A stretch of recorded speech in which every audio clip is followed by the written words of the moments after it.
कहानी की शुरुआत होती है फ्रैंक मॉरिस नाम के एक खूंखार अपराधी से, जिसे अल्काट्राज नाम की एक हाई सिक्योरिटी जेल में भेजा जा रहा था। अल्काट्राज जेल समुद्र के बीच एक आइलैंड पर बनी हुई थी, जहां से आज तक कोई कैदी भाग नहीं पाया था। लेकिन फ्रैंक तो जेल से भागने के लिए ही मशहूर था। वो आज तक कई सारी जेलों से भाग चुका था, लेकिन अल्काट्राज से भागने के बारे में आज तक किसी ने सोचा तक नहीं था। जेल में पहुंचते ही सबसे पहले फ्रैंक की अच्छे से तलाशी ली गई, जिसके बाद उसे उसके सेल में भेज दिया गया, जहां अब उसे अपनी बाकी की जिंदगी काटनी थी। अगले दिन नाश्ते के वक्त फ्रैंक की मुलाकात लिटमस नाम के एक बूढ़े कैदी से हुई, जिसने एक चूहे को अपना पालतू जानवर बना रखा था। लिटमस के साथ अपनी बातचीत के दौरान फ्रैंक की नजर वुल्फ नाम के एक और कैदी पर पड़ी, जो सरेआम उसे छेड़ रहा था। पर फ्रैंक ने उसे नजरअंदाज करते हुए लिटमस के साथ अपनी बातचीत जारी रखी, जिसके थोड़ी देर बाद उसे वार्डन के कमरे में एक ब्रीफिंग के लिए बुलाया गया, जहां वार्डन ने उसे धमकाते हुए कहा कि यहाँ से भागने की कोशिश न करें, क्योंकि उसके जैसे न जाने कितने आए कितने गए, पर कोई भाग नहीं पाया। पर वार्डन के इस भाषण के दौरान ही फ्रैंक ने उसके कमरे से एक नेल कटर चुरा लिया, जो वैसे तो बहुत छोटी चीज थी,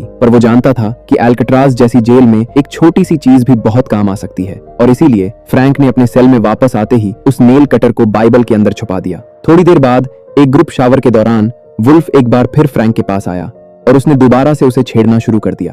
पर इस बार फ्रैंक उसे नजरअंदाज करने के मूड में नहीं था और उसने वुल्फ को पकड़कर पीटना शुरू कर दिया। और उसके इस बर्ताव ने जेल के अंदर उसकी एक रेपुटेशन बना दी, जिसके बाद कोई भी उससे फालतू पंगे नहीं लेता था। धीरे धीरे जेल की लाइब्रेरी फ्रैंक का दूसरा घर बन गई, जहां उसकी मुलाकात जेल के लाइब्रेरियन इंग्लिश से हुई। इंग्लिश को भी अल्काट्राज में उम्र कैद की सजा सुनाई गई थी, जिसके चलते अब इंग्लिश बाहर निकलने की कोई भी इच्छा छोड़कर किताबों में ही अपना मन लगा बैठा था। असल में इंग्लिश और फ्रैंक दोनों को ही हिस्ट्री के ऊपर लिखी हुई किताबें बहुत पसंद थी, जिसके चलते उन दोनों में काफी अच्छी दोस्ती हो गई। इसी दौरान फ्रैंक की मुलाकात डॉक नाम के कैदी से हुई, जो एक कमाल का कलाकार भी था और वो अपना ज्यादातर समय पेंटिंग करने में लगा था। डॉक का मानना था कि अल्काट्राज जैसी खतरनाक जेल में कोई भी आदमी पागल हो सकता है, पर उसकी पेंटिंग करने की आदत ने ही अब तक उसके दिमाग को ठीक रखा था। उसी शाम फ्रैंक को एक गार्ड ने कारपेंटर की नौकरी के बारे में बताया, जिसमें हर घंटे के 15 हैंड्स की तनख्वाह भी मिलने वाली थी। पर फ्रैंक के लिए जल्द ही मुसीबतें बढ़ने वाली थीं। और एक दिन जब सभी कैदी अपने अपने सेल से बाहर थे, उस दौरान वुल्फ एक बार फिर से लौट कर आया, लेकिन इस बार उसके पास एक हथियार भी था, जिससे वो फ्रैंक के ऊपर हमला करना चाहता था। लेकिन एन वक्त पर डॉक ने फ्रैंक को चौकन्ना कर दिया, जिसके बाद फ्रैंक ने अपनी जैकेट की मदद से उस हमले को रोक दिया।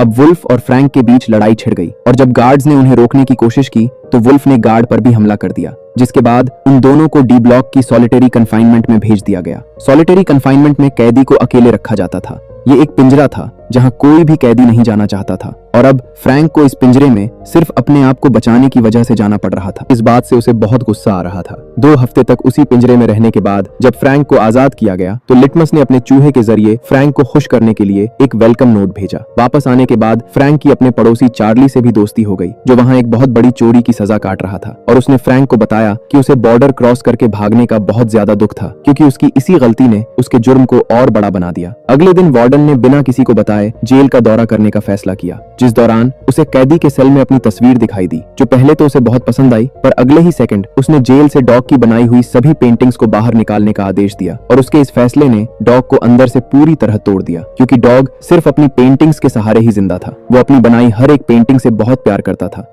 फ्रैंक ने डॉग को लाख बार समझाने की कोशिश की कि कोई बात नहीं भाई, पेंटिंग ही तो थी, अब जीना तो है ना यहाँ पे, लेकिन डॉग इस सदमे से बाहर नहीं आ पा रहा था। और एक दिन शिफ्ट के दौरान डॉग की 3 उंगलियां कट गईं, जो कि उसकी वार्डन के खिलाफ एक तरह की बगावत थी। ऐसा होते ही गार्ड्स ने तुरंत ही डॉक्टर्स को बुलाने के लिए मैसेज भेजा, और वहीं दूसरी तरफ फ्रैंक चुपचाप खड़ा होकर सिर्फ डॉग को देख रहा था। उसी रात जब फ्रैंक अपने सेल में बैठा हुआ था तो उसकी नजर वेंट से निकल रहे कॉकरोच पर पड़ी, जिसे देखकर फ्रैंक को एहसास हुआ कि शायद ये वेंट बाहर निकलने वाले किसी दरवाजे का रास्ता हो। तभी इंग्लिश ने उसे बताया कि असल में वार्डन ने डॉग की सभी पेंटिंग्स इसलिए बाहर निकलवाई थी क्योंकि उसे अपनी तस्वीर पसंद नहीं आई। अगली बार खाना खाते वक्त फ्रैंक की मुलाकात जॉन और क्लैरेंस नाम के 2 भाइयों से हुई, जिन्होंने उसे एक पिछली जेल की मुलाकात से पहचान लिया था। और अब अपनी बातचीत के दौरान वो लोग अल्कट्रस के बारे में बात कर रहे थे कि कैसे इस जेल से भागना नामुमकिन था, क्योंकि जेल चारों तरफ से पानी से जो घिरी हुई है, और अब उनके मुताबिक उन्हें अपनी पूरी जिंदगी यहीं बितानी पड़ेगी। पर उनकी इस बातचीत ने फ्रैंक के दिमाग में एक नए आइडिया का बीज बो दिया, और अब फ्रैंक इतिहास बनाना चाहता था। वो इस जेल से भागने वाला पहला इंसान बनना चाहता था। उसी रात फ्रैंक ने वार्डन के कमरे से चुराए हुए नेल कटर की मदद से अपने कमरे की ग्रिल के आसपास मौजूद सीमेंट को खुरे देना शुरू कर दिया, और जैसे ही उसे गार्ड्स के पैरों की आवाज आती तो वो उस नेल कटर को बाइबल में छुपाकर उसे पढ़ने का नाटक करने लग जाता, ताकि किसी को भी उस पर शक न हो। समय के साथ उसकी मेहनत रंग भी लाने लगी और धीरे धीरे ग्रिल के आसपास की सीमेंट कमजोर पड़ने लगी।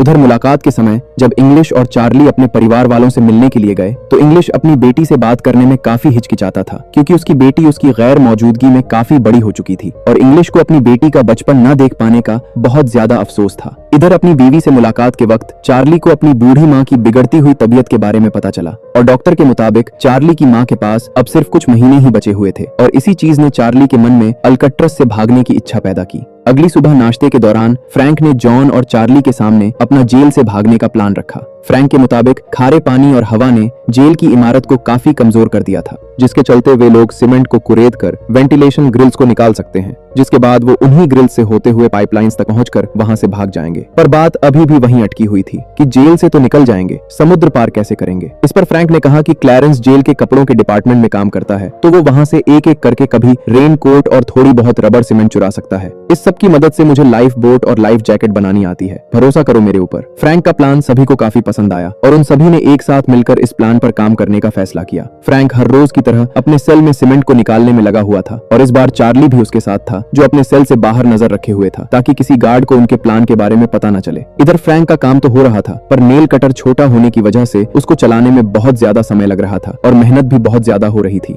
नेल कटर ज्यादा तीखा भी नहीं था, तो जोर ज्यादा लगाना पड़ रहा था। इसी वजह से फ्रैंक के हाथ पर काफी चोटें भी लग गई थी, जो अब उसे काफी परेशान कर रही थी। इसीलिए अगली सुबह उसने सभी को इस परेशानी के बारे में बताया, और अब उनके मुताबिक उन्हें एक बड़े और ज्यादा ताकत और हथियार की जरूरत थी। पर तभी फ्रैंक की नजर अपनी चम्मच पर पड़ी और उसने तुरंत ही अपनी चम्मच को जूते पर घिसकर गंदा कर दिया, जिसके बाद उसने गार्ड को बुलाकर चम्मच गंदी होने की शिकायत की। बाकी लोगों ने भी उसका साथ देते हुए गार्ड से चम्मच बदलने की रिक्वेस्ट की। गार्ड को भी इसमें कोई गलत चीज नहीं लगी और उसने बड़ी आसानी से उनको चम्मच बदलने के लिए हामी भर दी। पर जैसे ही वो लोग चम्मच बदलने के लिए फ्रंट डेस्क पर गए तो जॉन ने वहां मौजूद गार्ड को अपनी बातों में उलझा लिया, जिसका फायदा उठाकर फ्रैंक ने एक एक्स्ट्रा चम्मच अपनी जेब में डाल ली, और उसके लिए इतना काफी नहीं था, और इसीलिए उसने लिटमस से अपने हिस्से के 20 दिन की मिठाई के बदले में बाकी सामान इकट्ठा किया। जिसके बाद फ्रैंक ने चम्मच पिघलाकर नेल कटर और सिक्के के साथ जोड़कर एक नया औजार बनाया, जो नेल कटर से काफी ज्यादा कारगर साबित हुआ। उसी रात जब फ्रैंक तेजी से सीमेंट को कुरेद में लगा हुआ था, तभी एक गार्ड वहां आया, जिस पर चार्ली की नजर नहीं पड़ी। पर खुशकिस्मती से ऐन वक्त पर इंग्लिश ने बीच में आकर उस गार्ड का ध्यान भटका दिया, जिससे चार्ली को जेल बार्स पर जोर से मुक्का मारकर फ्रैंक को चौकन्ना करने का मौका मिल गया। इशारा मिलते ही फ्रैंक ने तुरंत ही सारा सामान छुपा दिया। वो लोग इस बार तो बच गए, पर अब फ्रैंक समझ चुका था कि वो चार्ली पर पूरी तरह भरोसा नहीं कर सकता। अगले कुछ दिनों में फ्रैंक समझ गया था कि उन ग्रिल्स के अंदर पेंच भी कसे गए हैं, जिन्हें खोलने के लिए उन्हें एक नया औजार चाहिए था। इस दौरान जब भी फ्रैंक को बाहर जाने का मौका मिलता तो वो ग्रिल से निकली हुई सीमेंट को चुपचाप बाहर गिरा देता। कारपेंटर शॉप पर काम करते हुए फ्रैंक ने चोरी छिपे एक छोटा सा औजार तैयार किया, पर उसे दुकान से बाहर निकालने के लिए फ्रैंक को उसे मेटल डिटेक्टर से बचाकर निकालना था, और इसके लिए उसने एक लोहे का सड़ा हुआ टुकड़ा अपने हाथ में रख लिया। और जब मेटल डिटेक्टर का अलार्म बजा तो फ्रैंक ने गार्ड के हाथ में वही सड़ा हुआ टुकड़ा पकड़ा दिया, जबकि उसका असली औजार उसके जूतों में था। अपने सेल में पहुंचते ही उसने उस औजार की मदद से ग्रिल को खोल दिया, जिसके आगे पाइपलाइन का जाल बिछा हुआ था, जो शायद उनकी आजादी का रास्ता भी बन सकता था। पर फ्रैंक जानता था कि उन्हें अभी और ज्यादा तगड़ी प्लानिंग की जरूरत है, और इसीलिए उन्होंने नकली सर बनाने का फैसला किया, जिसकी मदद से वो गार्ड्स को चकमा दे सकते थे। अब उन्होंने तुरंत ही सामान इकट्ठा करना शुरू कर दिया, जिसमें जॉन का काम नाई की दुकान से बाल इकट्ठा करना था, वहीं चार्ली पेंट का इंतजाम करने वाला था, और फ्रैंक ने इंग्लिश की मदद से कई सारे अखबार इकट्ठा किए। सारा सामान मिलते ही फ्रैंक तुरंत ही अपने काम पर लग गया। उसने सबसे पहले अखबार को दीवार से निकली हुई सीमेंट में मिलाकर इंसानी खोपड़ी का ढांचा तैयार किया, जिसके ऊपर पेंट और बाल लगाकर वो लोग गार्ड्स को चकमा देने वाले थे। अपने प्लान को और मजबूत बनाने के लिए चार्ली ने उन ग्रिल्स जैसी दिखने वाली नकली जालियां बनाई, जिन्हें वो भागते टाइम ग्रिल्स की जगह लगाने वाले थे, ताकि कोई गार्ड ये नोटिस न कर ले कि यहाँ ग्रिल तो लगी नहीं हुई। एक रात फ्रैंक ने अकेले ही ऊपर जाने का फैसला किया, जिसके लिए उसने उस नकली खोपड़ी और नकली ग्रिल का इस्तेमाल किया। पर पाइपलाइन से ऊपर पहुंचने के बाद फ्रैंक को एक लोहे का दरवाजा दिखाई दिया, जिस तक वो अकेला नहीं पहुंच सकता था, और ठीक उसी वक्त एक गार्ड सभी सेल्स का राउंड मार रहा था। और जब वो फ्रैंक के सेल के पास पहुंचा तो उसे शक तो हुआ,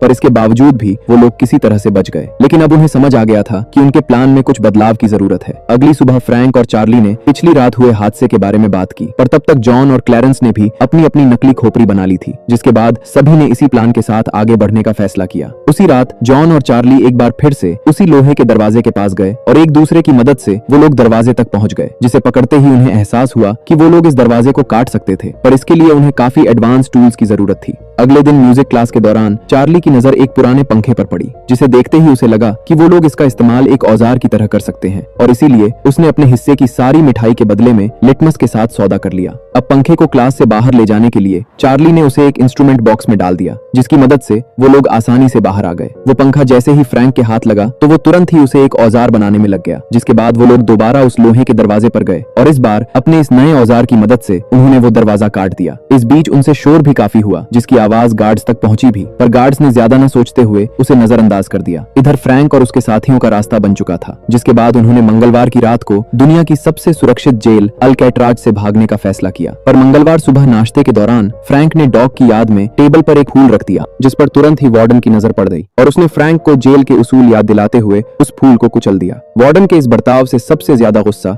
लिटमस को आया, पर जैसे ही वो वार्डन पर हमला करने के लिए आगे बढ़ा तो उसी वक्त अचानक उसे हार्ट अटैक आ गया और वो नीचे गिर पड़ा। थोड़ी देर बाद वार्डन ने अचानक फ्रैंक के सेल की तलाशी ली, पर उसे वहां कुछ भी नहीं मिला, जिसके चलते वो काफी नाराज था और उसने इसी नाराजगी में चार्ली और फ्रैंक का सेल बदलने का आदेश दे दिया। उधर वुल्फ भी सॉलिटरी कन्फाइनमेंट से आजाद हो चुका था और अब वो दोबारा फ्रैंक पर हमला करने के लिए पूरी तरह से तैयार था। पर जैसे ही वो हमला करने के लिए आगे बढ़ा तो इंग्लिश ने उसे बीच में पकड़ लिया। उस रात फ्रैंक, जॉन, चार्ली और क्लैरेंस ने पाइप में मिलने का फैसला किया, लेकिन फिर ऐन वक्त पर चार्ली काफी ज्यादा घबरा गया और उसने प्लान में शामिल न होने का फैसला किया। लेकिन बाकी तीनों बिल्कुल अपने प्लान के मुताबिक आगे बढ़ रहे थे और इधर चार्ली की आंखों के सामने से उसकी आजादी का सपना दूर होता जा रहा था। उधर उस दरवाजे को पार करते हुए फ्रैंक और बाकी लोग छत तक पहुंच गए थे, जहां उन्हें सर्च लाइट से बचना था। उधर चार्ली ने भी आखिरकार जेल से भागने का मन बना लिया, जिसके बाद वो पूरी रफ्तार से पाइपलाइन से होता हुआ उस लोहे के दरवाजे तक पहुंचा। पर अब वो अकेला उस दरवाजे को पार नहीं कर सकता था, जिसका मतलब था उसने अपनी आजादी का मौका अपने डर की वजह से गवा दिया। वहीं दूसरी तरफ सर्च लाइट से बचते बचाते फ्रैंक, जॉन और क्लैरेंस जेल की दीवार तक पहुंच गए। उन्होंने देखा कि कहीं आसपास कोई है तो नहीं, और फिर वो चुपचाप दीवार को पार करके जेल से बाहर आ गए। अब वो तीनों कैदी एक रोड को पार करते हुए समुद्र के किनारे तक पहुंच गए थे। वो अच्छे से जानते थे कि किसको क्या करना है और तीनों शांति और तेजी से अपना काम कर रहे थे। उन्होंने जल्दी जल्दी नाव के अंदर हवा भरनी शुरू कर दी, जिसे मुंह से फुलाना बहुत मुश्किल काम था, लेकिन फिर भी अपनी जान बचाने के लिए उन तीनों ने ये कर दिखाया। और अब वो लोग अल्कैट्राज की सरहद से हमेशा हमेशा के लिए दूर जाने के लिए समुद्र में उतर गए। अगली सुबह जब गार्ड्स राउंड पर आए तो शुरुआत में तो उन्हें सब कुछ बिल्कुल नॉर्मल लगा, पर फिर उन्होंने देखा कि फ्रैंक अब तक सो रहा था। उन्होंने जैसे ही फ्रैंक के मुंह से चद्दर हटाई तो उनके पैरों तले जमीन खिसक गई, क्योंकि आज उनके साथ कुछ ऐसा हुआ था जिसकी उन्होंने अभी कल्पना तक नहीं की थी। पूरी जेल में यह बात फैल गई कि कुछ कैदी भाग निकले हैं। फ्रैंक ने अपने सर की जगह पर नकली खोपड़ी जो रखी हुई थी, गार्ड्स ने तुरंत ही अलार्म बजा दिया और जल्द ही ये भी पता चला कि 2 और कैदी भी भाग चुके हैं। जल्द ही उन तीनों की खोज शुरू हो गई। उन्हें ढूंढने में नाव के साथ साथ हेलीकॉप्टर तक का इस्तेमाल किया जा रहा था, लेकिन इसके बावजूद भी फ्रैंक, जॉन और क्लैरेंस का कोई सुराग नहीं मिला। और अब कुछ पुलिस वालों को लग रहा था कि शायद वो तीनों समुद्र में डूबकर मर गए होंगे, पर अंदर ही अंदर वार्डन जानता था कि वो बच निकले हैं और दुनिया की सबसे सुरक्षित कही जाने वाली जेल अल्कैट्राज को भी तोड़कर भागने में कोई कामयाब हो चुका है। पर वार्डन के सामने जेल की इज्जत बचाने की जिम्मेदारी भी थी, जिसके चलते उसने दुनिया के सामने उन तीनों को मरा हुआ घोषित कर दिया। लेकिन सच बात तो ये थी कि वार्डन की इस बात पर किसी को भरोसा नहीं था। ये एक सच्ची कहानी है, जिसके बाद फ्रैंक जेल तोड़ने वाले जीनियस के नाम से पूरी दुनिया में मशहूर हो गया। 1 साल तक गुप्त तरीके से सर्च ऑपरेशन भी चलाया गया, लेकिन कभी कोई बॉडीज नहीं मिली, जिसका मतलब ये था कि वो बचकर भागने में कामयाब हो गए थे। वीडियो पसंद आई तो लाइक कर देना, चैनल को सब्सक्राइब कर लेना। मिलते हैं अगली वीडियो में।